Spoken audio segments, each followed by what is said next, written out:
Good evening. How is everybody? We're not doing so hot, but Then we both sighed at the exact same time. We're like, yeah. We might not have a lot of people because, it is a holiday. That's and true. People might be true. out barbecuing. That's okay. Because absolutely fine. We have hosts who are not feeling 100%. Joyce, we're not feeling good either, so we're gonna have very little. You're sick. Oh my goodness, we're all feeling crappy. Oh, maybe we all just had too much. I know. Well, the pollen here is ridiculous. I don't know if it's pollen and the heat. Yeah. And I don't know. Just overall, just too much is happening.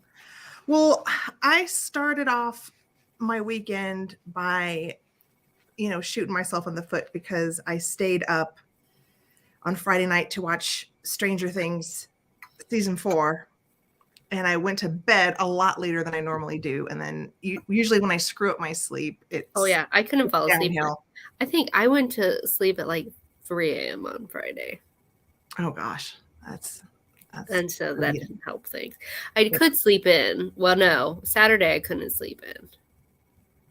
No, it was Saturday night that I stayed up till 3 a.m. And then luckily I could sleep in yesterday. But today I'm just not doing great. I'm supposed to go to a family event. My cousin's daughter graduated high school. Aww. But I woke up this morning and it just wasn't going to happen. So. And I'm only here because I did very little today. Yeah, sometimes, I wake up because I have neck issues. Sometimes I wake up with headaches often, but a lot of times I'll get up and they go away. So when I got up, I kept hoping it would go away. And then after I went to the Brass Armadillo for just like an hour because they were having Memorial Day 15% off. I thought, oh, well, I'll just go do a little looky look. And I wasn't there very long because my headache just kept getting worse and worse. And by the time I got home, I pulled into the garage and I just said, honey, I'm going to go lay down. And I've been in bed for the last 4 hours.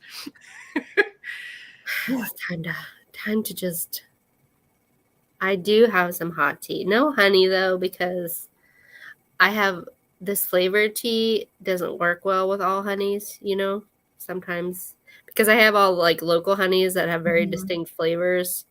And so it's great in like a plain tea. This is a flavored. It's called Winter Rose Tea. So it's got rose pieces in it and other stuff that I can't remember. Sounds really nice. It is nice. It's very soothing. And it's a very special. This is the first time I've used these. I've had them for a while, but they've been hidden away in a cabinet because I'm terrified of breaking them.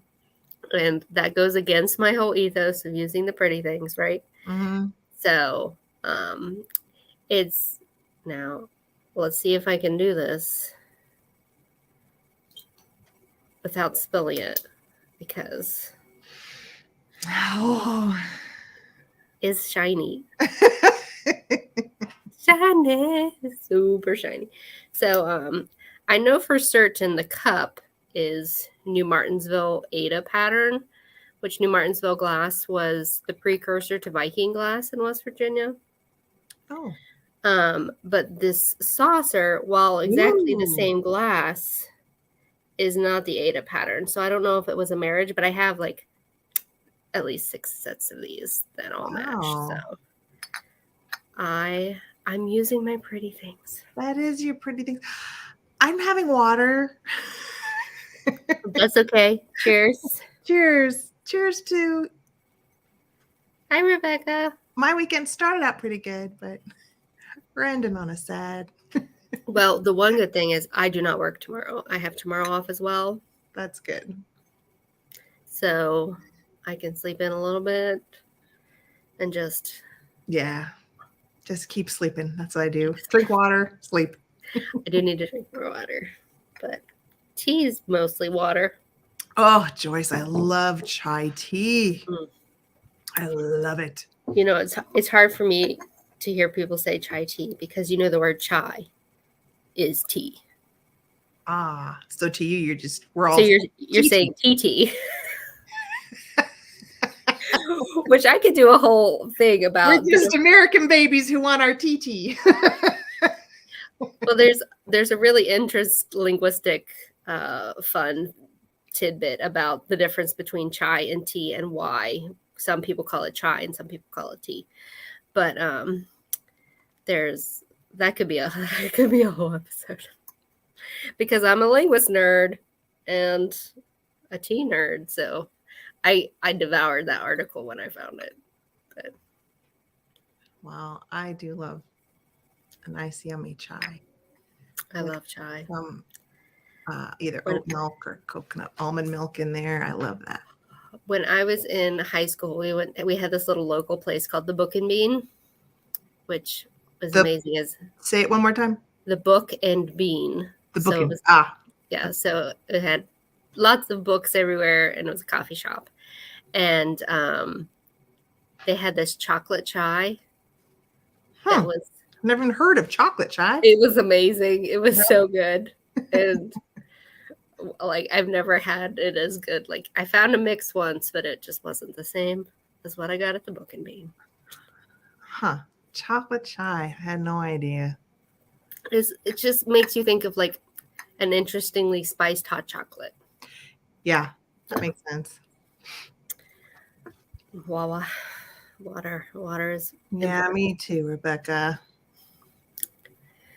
Well, shall we dive in? We're gonna go real slow, y'all. We're gonna slow. Well, we could ask if anybody had a special event for Memorial Day. I don't know. Do you still have fireworks going off? Because I keep hearing them randomly. Luckily, not at all. Oh, well, people around here use any reason to shoot off fireworks and or fire guns. So yeah. Luckily, the walls of my house are very thick. So unless it's like my next door neighbor, the cats won't even get freaked out by it. Poor kitties. Oh, yeah. All right. So welcome, everybody. Yeah. To Brocante and Bergamot. Thanks to those who are in the chat. We appreciate you. Yes, definitely. Thank you for coming. So we're going to dive in to our first segment, per usual, which is celebrating collections. Let's do it. Let's celebrate some collections. Heather's first. Okay, let's do this. What I choose? Oh, yes. Okay. Oh my God! Can I just say I love the dog, the little puppy at the bottom of this photo. I don't know why they felt the need, but someone's standing there right out of frame, holding a treat. Yeah. So I just found I found the picture of the silhouettes on the wall first, and I thought, okay, that's an amazing collection. Exactly. Yeah. So that because I saw that picture, I thought I'm going to choose that as one of them and share that because that's just beautiful. And then I just grabbed on the other side other ways. I mean, if some people are, I think hardcore and they only want the hand cut antique silhouettes, paper silhouettes. But I mean, you could have a silhouette collection in all kinds of different ways. And so you could have a tin silhouette collection and have it look awesome. Or jewelry silhouette. You could have, anything, but I think silhouettes do have a really nice graphic impact, especially, as a collective presented together. So, and how you frame them could also completely change the way the collection looks too. You're right. Definitely. However you decide to do it. I mean, and I like the ones that are painted on the glass. Mm-hmm. Yeah, like the ones from the 30s or somewhere where some of them have convex glass, some of them don't. I have one right over here that I just got recently. Yeah, so I thought that it'd be a nice one to choose since I had found that really awesome wall photo. It's awesome. I mean, it's gorgeous. Yeah. Now I'm wondering. Where could I put one of those? How long would it take me to? I pick a small section of wall. Yeah. Like I have this little piece by the door to my upstairs that would be interesting for some kind of gallery situation. But so my collection is my collection. And almost all the collections we talk about, you're grouping items all together. Right. And so these are not these are two cabinets that are identical. I found thanks to Facebook Marketplace. And they're nothing special, but when you fill them with all of one thing, it just makes more of a statement. Mm-hmm. And it's really hard to photograph this in a way that gives you any kind of. Well, it definitely shows, I think, the impact of when you have a lot of pieces together. I mean, that is a lot of pieces, Angela. And then, well, with uranium grass or anything, like adding lighting of some sort always can set things off great. Like even if it's just like those color changing tea lights or little fairy lights. But of course, for uranium glass, I had to. These cabinets actually do have a little screw-in light, and so I had little black lights screwed in at the top. It wasn't enough. The plates at the bottom weren't glowing, so I added more. You did those rope kind of lights, or Look at that. So then when you add that, it becomes next level, right? Shazam. Wow. Yeah. So, and obviously these teacups aren't in there because they're in a separate area. Mm-hmm. And of course my swung glass uranium won't fit in there. And this lovely Burmese that I just got from a certain somebody is not yet in there. But it will be soon. But yeah, so like just think about lighting with your collections because it can, take them from, just something standard to something bright.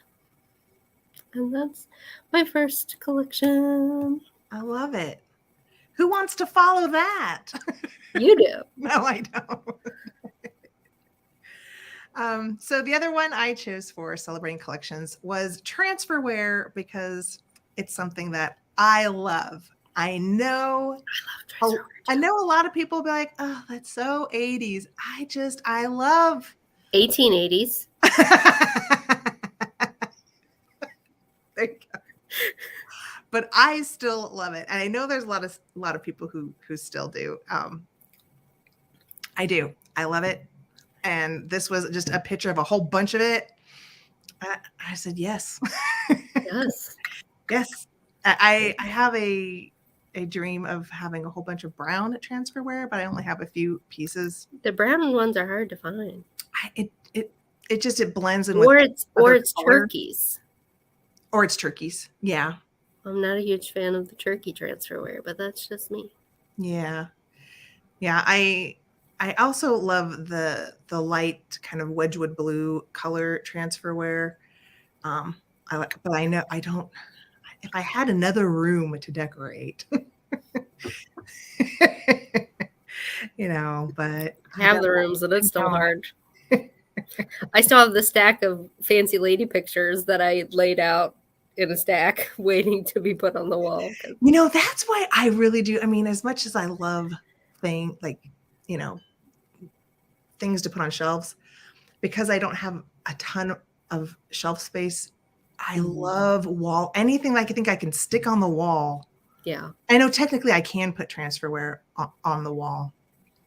But my dream would be find the right plate hangers because I love pictures. I love pictures, and I have so many. What about hooks? I have hooks, and then they would hang from their handle on the wall. Yeah, that's a thought. Now I'm going to be looking for picture walls for next week. Yeah, I just like it. I like transferware, especially when you mix and match it. Like this is just brown and red. But the blue or the blue transfer with green majolica, come on.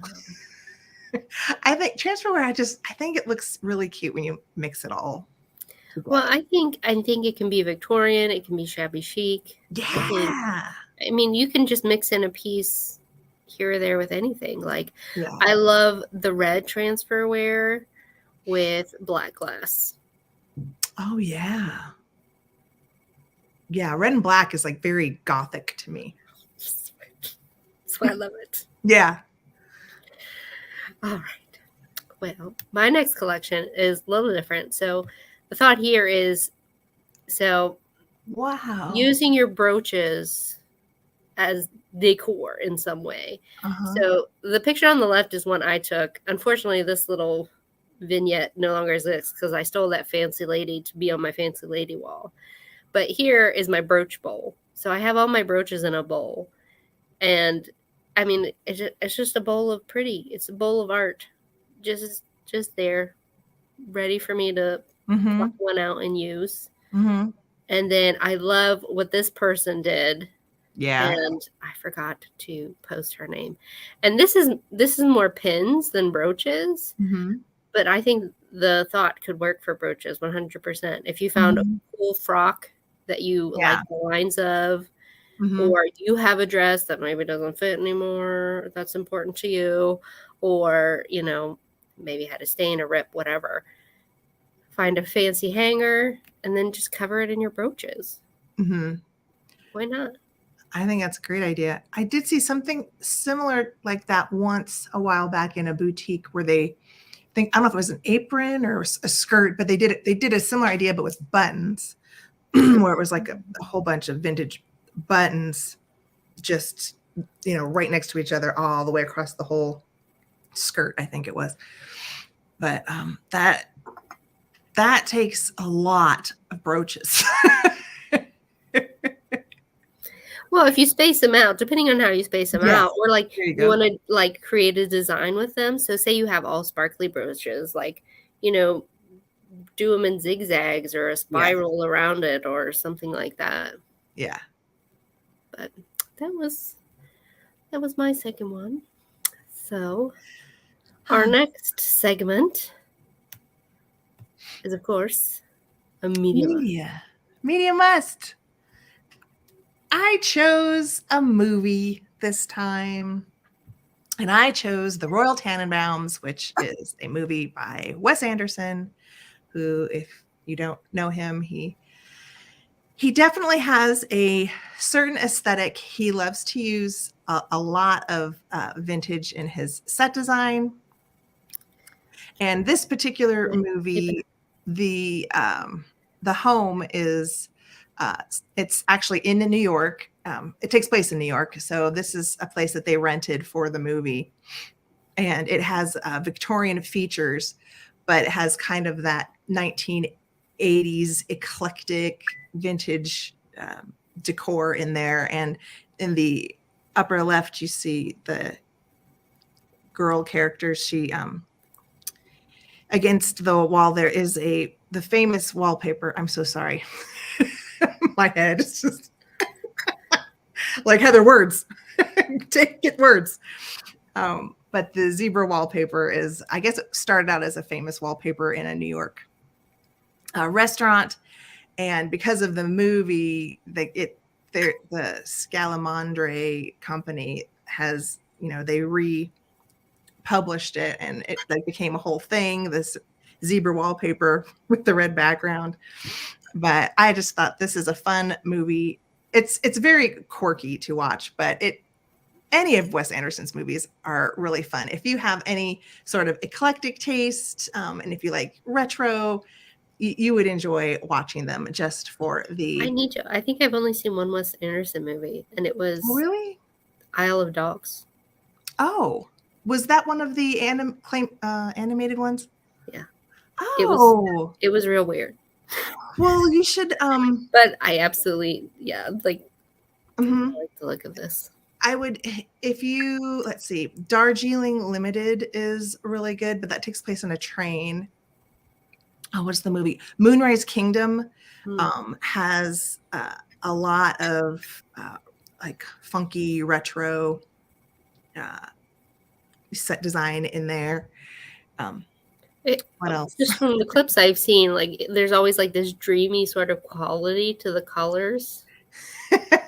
Yeah, I mean, he has this really cool theme that he usually does where he will cut out either in the house or there's one, The Aquatic Life of Steve Zissou.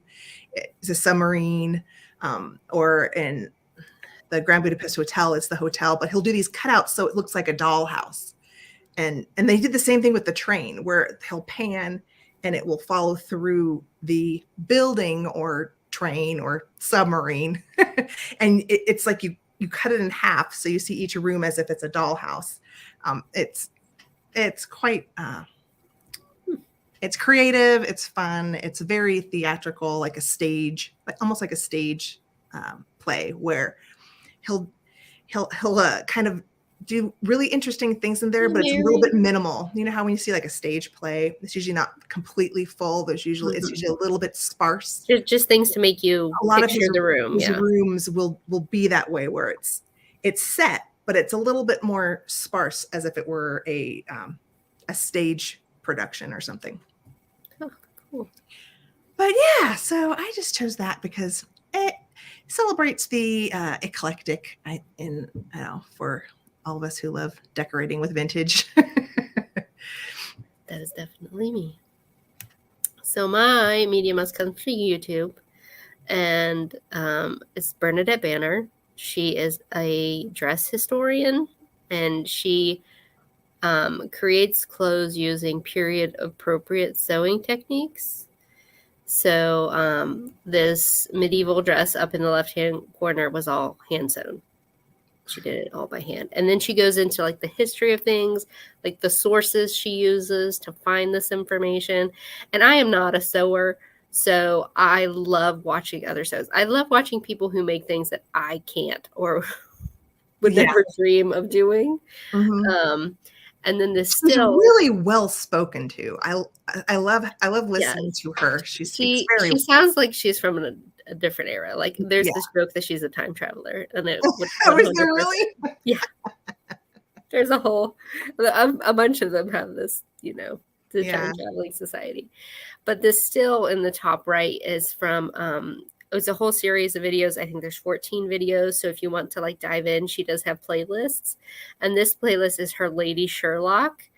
And so from undergarments to the hat, she made period appropriate Lady Sherlock outfit. And like she takes you through sourcing the material and like, finding out about the coat and actual like period patterns for that kind of coat.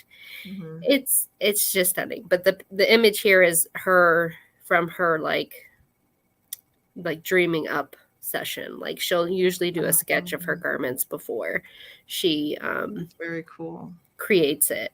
Yeah. So if you love history, if you love just pretty costumes, she recently did a costume from the Wheel of Time series, so it's not all just like complete history. She does have fun with it too, and she's a delight to watch. Yeah, and she has a really cute guinea pig.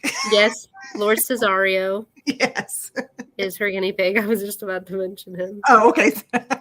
It's been a while since I've seen her. I think the last one I saw, she had moved to England, which her place there was just. Well, she just published a book called Make, Sew, and Mend about how to mend your own clothes or refashion your clothes to be more sustainable. So good for her. Yeah. And she's also on Skillshare. So if you want to if you're interested in Skillshare and learning things, she's got classes on there too. So. And as you can see, she has lots of subscribers and she doesn't need me talking her up. Right. I love her. I love her. She was one of the first people I've subscribed and watched religiously. So definitely worth checking out. And then it will lead you down a rabbit hole of other people who I might mention in the future. So there's that. Yeah. Possibly the pinup companion, maybe. Do you watch her? No, but I was thinking like Abby Cox. You know Abby Cox? Mm. No, but I think I've seen her on a collab, maybe with Bernadette Banner. Yeah, or Nicole Rudolph. Yeah. Or there's so many other people. There's This area of YouTube is called CosTube for the yes. costumers or dressmakers. So next slide. And I grouped your interiors together to give you a break between this and Murano. So perfect. That sounds good. Oh my gosh, that ceiling. Well, that's why I chose it, because this is obviously someone's really ugly, crappy shed. And it's inspiring to me. This is my dream she shed. Yeah, it's inspiring because they turned it into this really cool little eating area, obviously, and it's the ceiling. I mean, if you're gonna have a crappy shed, and you might as well cover it with some awesome framed artwork. And I just thought, I like how there's like that oval one is tucked up in the corner, and yeah, I hadn't seen it before, and so that's inspiring. Yeah. So, and then the other one I chose was just because who doesn't love a Chandelier?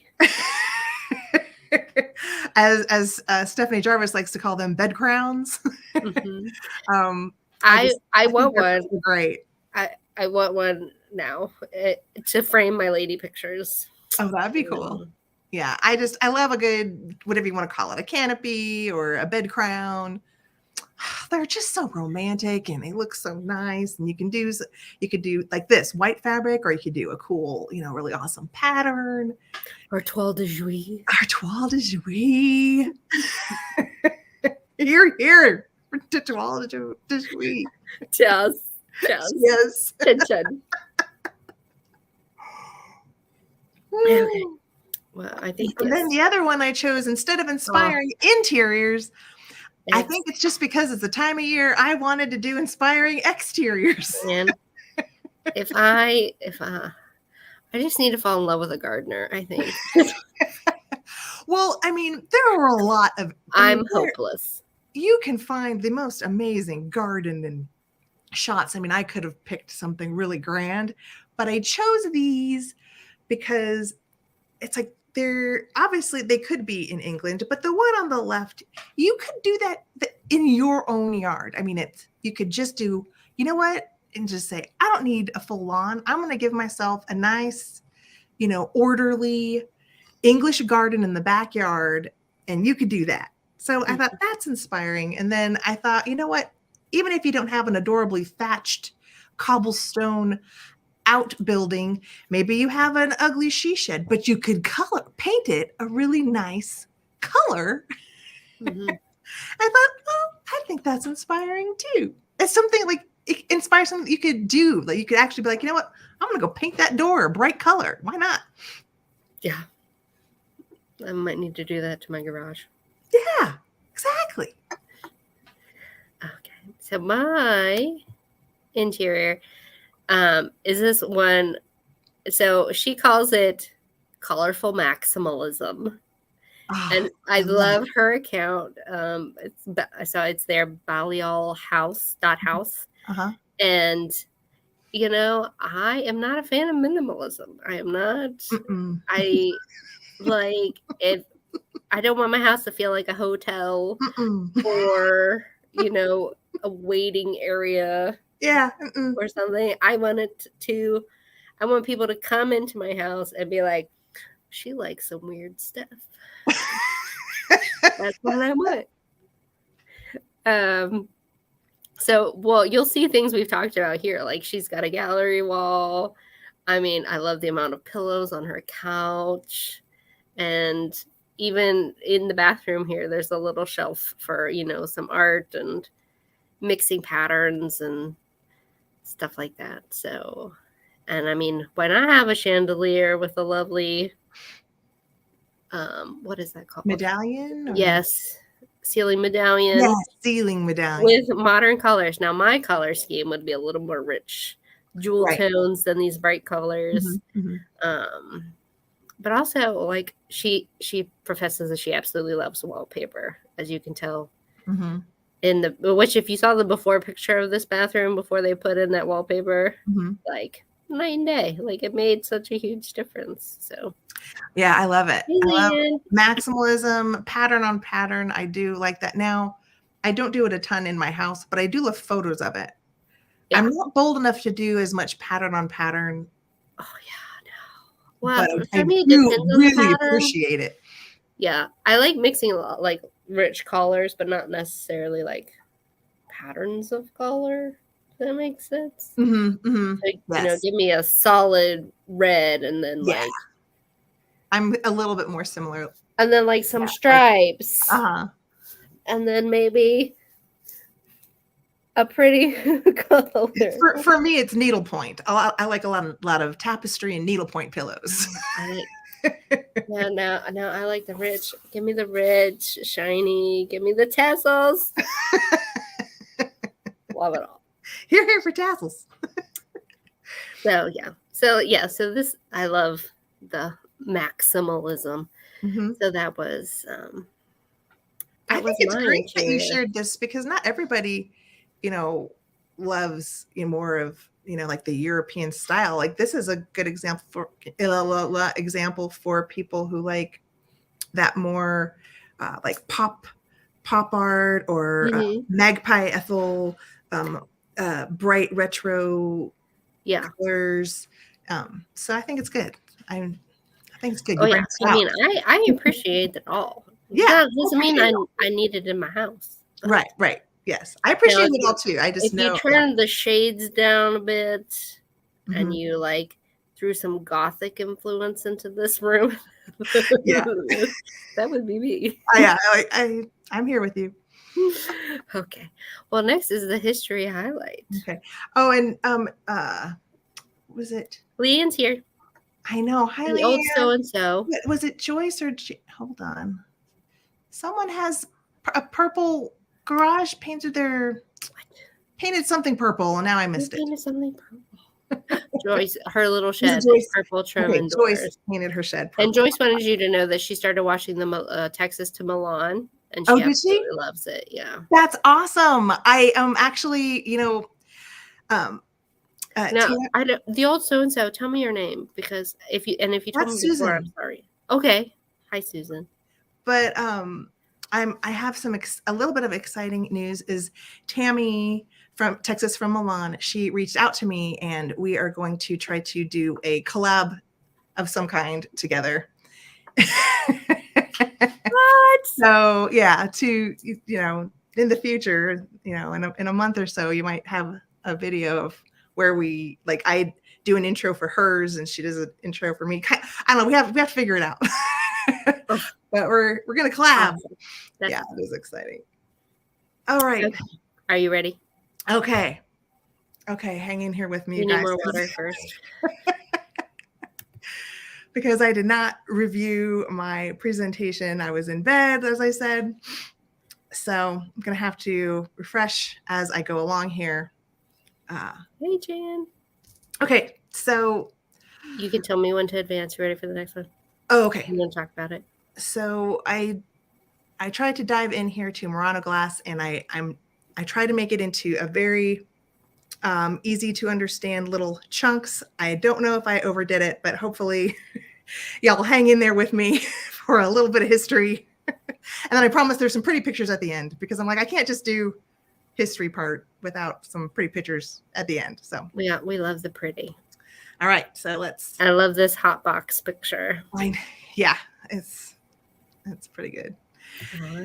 All right. So when diving into glass history, glass has been around for a super long time, but I basically just touched on Rome was a huge center for glass. But in the 1st century BCE, glass blowing becomes invented in Syria. And so they invent it, but really quickly it spreads to, the Roman Empire. And so Rome starts blowing glass at that time, 1st century. So that's kind of where it starts. And then by the 5th century, when the fall of Roman Empire starts to begin, there's a lot of conflict, obviously. So the 5th century, people are wanting to get out of Rome. I mean, they just are like, this is crappy. And so they start to flee. And that's when workers start moving to the Venice area, Venice and Murano. And who wouldn't want to move to a nice little quiet town and nice little island when you're dealing with crap? So that's how glass blowing starts in the Venice area.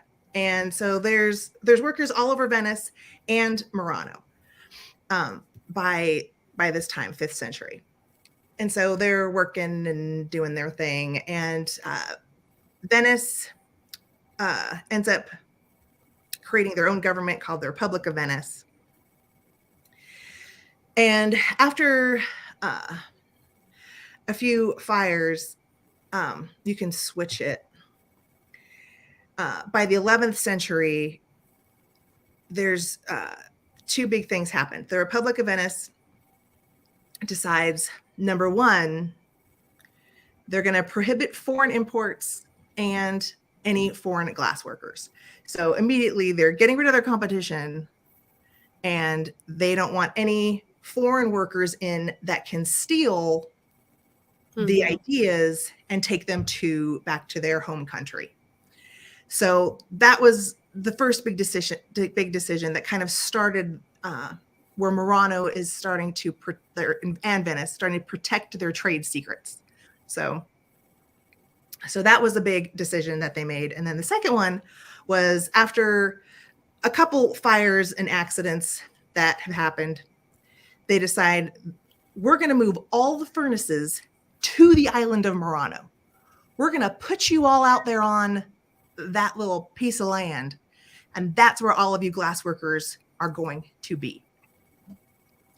So it's going to protect the city from the fires, but also by default, all those factories in one location makes Murano the world's first industrial park in history. When you're all in so close quarters, like, you can easily learn from your neighbor, and then, so all of that, all ideas and all that. Yes. So yeah, it basically encourages a lot of the innovation, which is going to start happening after this decision in 1291. Okay. Yes, next slide. So one of the things that they did to keep these glass workers happy on the island, because, so they also weren't really allowed to leave the country either. So they were given certain privileges to keep them there, keep them happy, encourage all of this, innovation and creativity. So they were considered, if you were a glass master, you were at a higher level status, like social status, you were considered at a higher level. They allowed them to carry swords around, which was not usual for other craft workers. No, that was like for the nobility. So yeah, so that was a big deal. If so it really encouraged the glassmasters to want to stay and to want to get better. So it's like they gave them these privileges to really encourage them to stay there. They also gave them immunity from prosecution. So they basically... who should have been a glass blower? Who? Casanova. It would have solved all his problems. So that's a huge thing. I mean, who knows what sort of horrible, dirty deeds that would be happening when they're like, well, you can't take...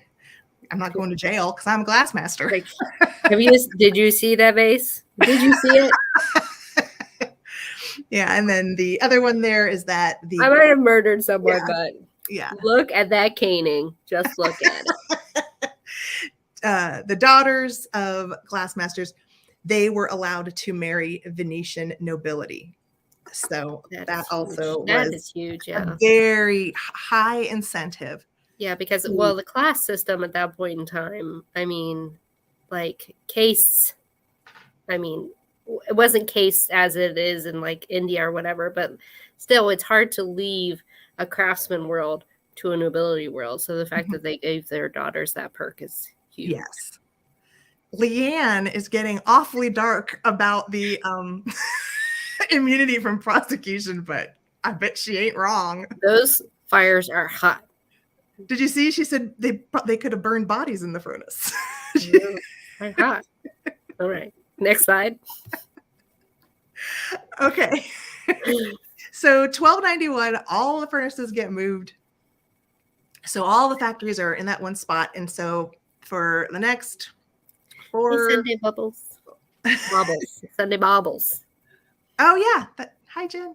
For the next 450 odd years, they considered it the age of discovery. So they're just making all sorts of techniques and discoveries. And so I highlighted 3 of them. The pulling one, where it's, I guess they found a way to pull it to add bubbles to make seed beads. And the reason that was a big thing was the nobility loved the really decorative corsets that were beaded with these seed beads. And seed beads were used for lots of other things, but for decoration and things, it was very popular. So it just kind of also elevated, Murano's standing. Really easy to export too. So yes, like beads were a big deal way before glass blowing. I know that, like back in Egypt, like glass has been around for a long time, but I didn't want to go back to like the origin of actual glass because can't do it. Just can't. But the other thing I highlighted was crystal. The world's first transparent glass, Cristallo Veneziano, is invented by Angelo Baroviere. And I mentioned him later. He's like a huge name in glass history. So he is the first person to make it like actually clear crystal, because no one had been able to do that where they could make it actually purely clear before. And the chandeliers, a little bit later, Joseph Briati, he makes the signature Murano glass flower chandelier. And that was really a big deal, because I think by this time, 1600s, 1700s, Venice is getting a real run for their money with Czech Bohemia glass. So their Bohemia is coming up with all sorts of awesome, beautiful things. And so the flowered chandelier, when that came out, it was like, everyone's like, oh, look at Murano, it's one of those innovations that helped keep Murano as a really well-respected source of glass and producer of like the best glass. Yeah, or the best like improvements upon glass too. Yes. Okay, so that's pretty much most of the history. I got through it. Good job. All right, so I thought after getting through that history part, I want to enjoy just looking at some pretty pictures. So I thought I would touch on when we go, or tourists go to Murano, they're going to come across, 2 main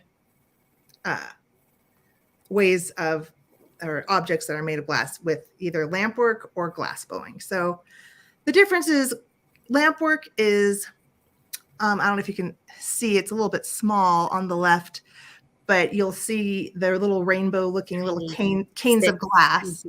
Yeah. And so they have a mandrel. Just wait, Leanne. Pictures are coming. Yeah, there's gonna be some pictures, I promise. The little kind of steel mandrel, and they'll put it over that flame, and then they'll add the cane of glass onto the mandrel, and they have to twirl the mandrel while they're adding the cane of glass in the heat, and so they're spinning it. It's like painting with molten glass. It's like, Yeah, this was one of the crafts. I was like, I want to learn how to do that. I took a lamp work class here in Denver about, I don't know, maybe 15 years ago. And all of my beads were lopsided except for one. Hey. It is really hard. I just figure if I did all right welding, then I figure this I could probably do okay with this too. So it's super fun. But I mean, try it out. Yeah, and granted, I think it was only a 2 or 3 day class. It's probably safe to do it in my creepy basement. There's nothing I can catch on fire down there. Oh gosh. Yeah, just don't burn yourself. That is a risk. It really is. So the lamp work is, it's going to make the beads and some of the, I think that's my next slide. So, there's lamp work and then there's glass blowing. And so glass blowing is obviously you're, instead of something more solid, you're having something more hollow because you're blowing air into it and creating amazing pieces with that. So now we're going to look at the pictures. All right. So lamp work, we've got beautiful Murano beads. I did choose, if you can see it, these are called cake beads, or some people call them wedding cake beads. I think that those are really pretty. I love those. And then some other things that they usually make with either a lamp work or a lamp work and a pressing process. Paperweights, I think, can be a lot of different things. Yeah. But it's more of a solid, less than a glass blowing where it's the molten, hollow. yeah. So, and then the marbles. So those are all kind of more of a solid type of glass that you will find all over Venice for all of our consumption. And so I also am getting into the blown glass. First thing I chose for blown glass was lighting, because chandeliers, Murano and Venetian light fixtures. I mean, pretty great. Pretty great. And I chose a really colorful floral chandelier on the left, but I mean, they come in all sorts, clear, more monotone colors. But I just thought, wow, this multicolored one was a showstopper. So I wanted to choose that one. And then what else have I got in here? I've got some kind of more mid-century, something that definitely we all probably come across here and there in antique malls, is some really nice Murano blown glass turned into lamps. And then I really like these. I do actually have Italian glass lamps in my bedroom. They're a bunch of little clear balls with Brocante and little gold spacers that I won in a raffle. They were $200 lamps. That's a good prize.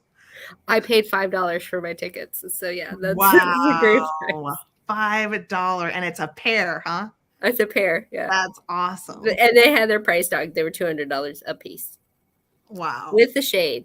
Oh my gosh. I'll show you a picture later. Yeah, do that. I did on the bottom, I want to include one of these fruit table lamps. A lot of people might think they are hideous and gaudy, but I really like them. But that's another example of, blown glass lighting. And then the one on the right is something a lot of us have, I'm sure, seen, but it's more of like a modern interpretation, a more contemporary approach. And it gives like Chihuly vibes. Yes, Chihuly, but for sure. Yeah. But I mean, Murano, is the gamut. Just because I like the more traditional things, they do a ton of contemporary, more modern. I love the floral ones that just have like a touch of color. Like they're mainly clear, but then there's just these little bits like in the flowers or in the drops, and they all are so pretty. Crazy. They're so beautiful. All right. So with blown glass, we have the lighting, and then we've got vessels, and I kind of just am combining things of like things that we're gonna see, and I think, highly prolific, highly available. We see it in all sorts of different places. And then I also touched on some patterns that we can find nowadays. I love Latticino so much. So yeah, I threw in the perfume bottle because there's lots of perfume bottles that are made. And this one has the Millefiori pattern, which is I just got an idea for me and for next week. Yes. And fiore means flower. So Millefiori translates to 1,000 flowers. And for the vases, I chose a Latticino vase, which is the art of making ribbons, kind of like lace ribbons going down, and sommerso, which is where colors are submerged into the glass. So it can be one color or layers of colors, but that's kind of what sommerso is. And then bowls, lots and lots of bowls, and lots of Brocante bowls. So all squashed into one. A bunch of Italian terms and examples of vessels. Okay, then I know I have something else that I threw in there. You have a couple more. Actually, okay. So art objects. That's another thing that we're going to see. Lots of animals, fun animals, shells, and fruit. The birds, the fruit. The fruits. Exactly. The fruits. The fruits of their labor. Yeah. But, and just because all of these are, I think, common, we can see them and find them all over the place, it doesn't make them any less beautiful or less of a, like master craftsman who's making them when it comes to Murano glass. Because most of the art, the creators are still learning from the masters who, family generations have passed down the techniques. So I can't answer that, Leanne. I think unless there's a sticker or a signature, I think it's very hard to either know the maker or the time period. Though I'm sure that some of the older pieces are I have no clue. No clue. It's really hard. It's hard to know because I know there's a lot. You're basically and then there's a lot of imitations now as well. But there's glass is beautiful. I would say if you love a piece of glass and you're buying it for yourself, don't worry so much about the how or the when. Though there are groups, there are Murano collector groups on Facebook who are full of knowledgeable people who can help you track it down. That's true of actually almost any glass area. There are people out there who know a lot, and you can use that internet hive mind to help you narrow things down. I mainly only use them for my own purposes. If I find a piece that I know I love and I want to know everything about it, that's when I reach out and I'm like, okay, tell me all about it, please. Yeah. Okay. Oh, okay. So I did throw in some names. So this first page goes back to the glass master who created crystal, the Venetian crystal, Angelo Barovier. So all of these photos are from the Museum of Glass in Murano. And so this piece is called the Wedding Cup here, this blue one. So that one is from 1470. So, that is just a amazing example of how beautiful some of the glass they were creating that far back. And the design is glass. I don't know. Or is it painted? I don't know if it's painted glass. Whatever it is, all I know is it looks painted in the glass museum. And that mosaic one. They liked decorative glass. So maybe at that time, that was how they decorated their glass. I don't. But that one in the center, that's definitely glass. It's in the glass, that design. Yeah, all of these, the other ones are all artists who are his descendants. So, just hundreds, great, right. Because I mean, it was, sons, nephews, what have you. it's a dynasty of glassmakers. It really is. But like, I just wanted to show this one because that name is so significant in Murano's history. But I don't know. I love the one from 1930 because it's yeah, isn't that beautiful? It's got some deco vibes. I mean, Nouveau vibes to it. So. Yes. Now I will say I did learn. I didn't mention it, but I did learn that after the Age of Discovery and Napoleon took over Venice, the Murano did have a downturn. So they did have a time where it had this really big age of discovery and creativity. Well, and they're having issues now, aren't they, with gas prices? I just read that when Napoleon took over, they lost like 20 factories, shut down. They had kind of not a standstill, but just it wasn't there weren't as many factories. Things weren't happening as much.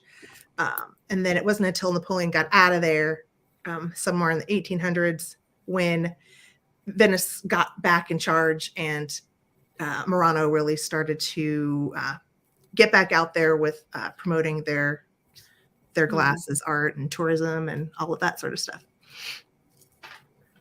So yeah, these are just all examples of his descendants. So, and I didn't, it's hard when you're looking, because I was trying to find fine art Murano glass. It's not like things just come up and it's like, here's examples of fine. So this was something I found. Then Napoleon made the mistake of going to Russia. Yeah, these are all in the Museum of Glass in Murano. So I wanted to share this. And then is this my last one? I think it is. So these are names. These are 4 names where I chose from the 20th century that you might be interested in knowing.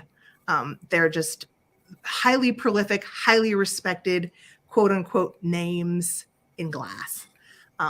So we've got Bianconi, who I guess is these figures are more of what he is known for.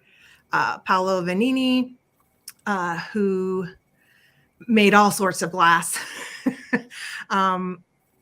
And Archimedes Seguso, same thing, tons and tons. And again, all of these are factories that are still in existence. When I went to Venice, I saw the Vanini store. I went into the Archimedes Seguso store and I bought a little glass fruit because it was the only thing I could afford in the Seguso store. Like the only name that like rings a bell for me is Barbini. Oh, okay. And then Barbini is one that the only reason I knew of him is because I have a pair and it has one of his stickers on it. And so I looked him up, and sometimes I would like find things on auctions and try to look up the name because it looked amazing. The auction price looked really high. But then when I did a Wikipedia, the name didn't really come up. So it's not like, I think there's a lot of really well-respected artists out there that just aren't in like the history books yet. But these are names that you will kind of find in Wikipedia as far as like, okay, these are established names from the 20th century and names that you're going to be able to find these kinds of pieces, especially Barbini. You're going to be able to find them out and about. Like my Barbini, I got it in an estate sale. So okay, that's it, guys. That is what I've got for you. Thank you. That was fascinating. I didn't know that much about it. I just knew that they have made glass for a very long time, and Brocante. That's what I knew. That's what I knew about it. But let me make us bigger, and then I have a quote for us to end on when we're ready to wind it down. Oh, it's 8. Wow, I took up all that time. Look at that. See, I knew. That's why I didn't make a lot of slides. It wasn't feeling terrible at all. But So next week, I will be talking about the Blue Willow pattern for our B&B. But if there's something else y'all want us to focus on coming after that, something small, like more of a morsel. not like the entire history of glass. Yeah, I didn't think. Yeah, trying to dive into glass, I'm like, what? This is turning into one of Patrick and it's like deep dives. It's like in too much. school. It's like in school when they say write about this, and this is something that's like huge. I was like, break it down for me, please. Yeah, give me something to focus. Yeah, I really did try to do it and like, okay, this is what I think is important. That's going to tell you how Murano kind of got respect as a name. Yeah, you know, because a lot of things are. Well, as far as names go, they probably there were probably glass blowers who worked under like a company or a family, and their names were never known necessarily, but they were fantastic at what they did, as is the case with many craftsmen of older generations. So yeah. Well, let's do my quote, and then we can. But y'all think in the chat about stuff you would want. You can always, send me a message, send Heather Elizabeth a message. But let's see here. So, clutter in its highest and most organized form is called collecting. That's a beautiful picture. Right? So I was here just scrolling through, I put in collection and I was like, no. But this one spoke to me. Yeah. I love the tones. Yeah. I love just what's, grouped there together. It's a very masculine look, but I would put that on a shelf. Yes, please. But Ada Louise Huxtable, she was an architect or an architecture critic. She had some very interesting quotes, and I had to stop reading about her. I was like, all right, Angela, we are into the woods. Yeah. Yes. Yeah, I was trying to come up with, after doing this, I was like, okay, so now I have so much respect for you trying to tackle Art Nouveau. After trying to make this Murano presentation. Well, because I just there was so much I wanted to keep adding to it, and I was like, okay, we need the bare bones of what it was, when it was, who it was. Yeah, and that's what we could do, because otherwise we would have just an hour on our history. Yes. Highlight. Yeah. So if you guys have ideas, try to think more like a small, Think narrow and streamlined. Yeah, maybe a person. Not like our collections. Don't think like that. Put that on you have that quote? You have that quote on a clock? Or you have that clock? Oh, I love that clock. Let's look at it again. It's a cool clock. No, yeah. I love clocks. I mean, as I said, let's be honest, I love everything. I appreciate everything, but I do not love everything. Oh, that's true. Yeah, there are things that I don't love necessarily. But did you bring a favorite thing for today? I didn't, but you know what I'll do? I didn't get to share. I won't do a favorite thing, but I forgot to share. I wore a bunch of my Millie Fiore. That's a favorite thing. Let me make you bigger. Hold on.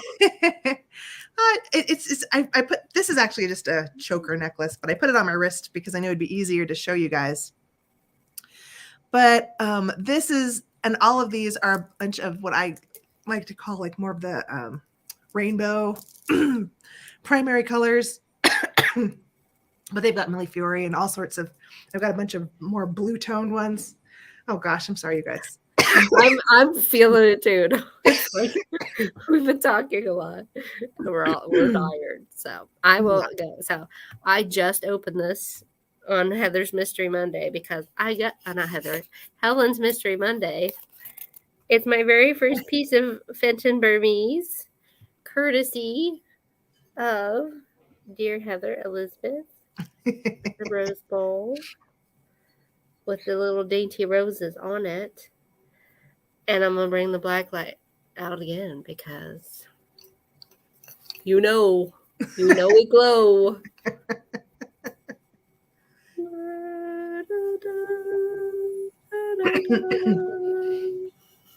Yeah, she glows pretty. It was. I was humming, and it was like reverberating inside of here.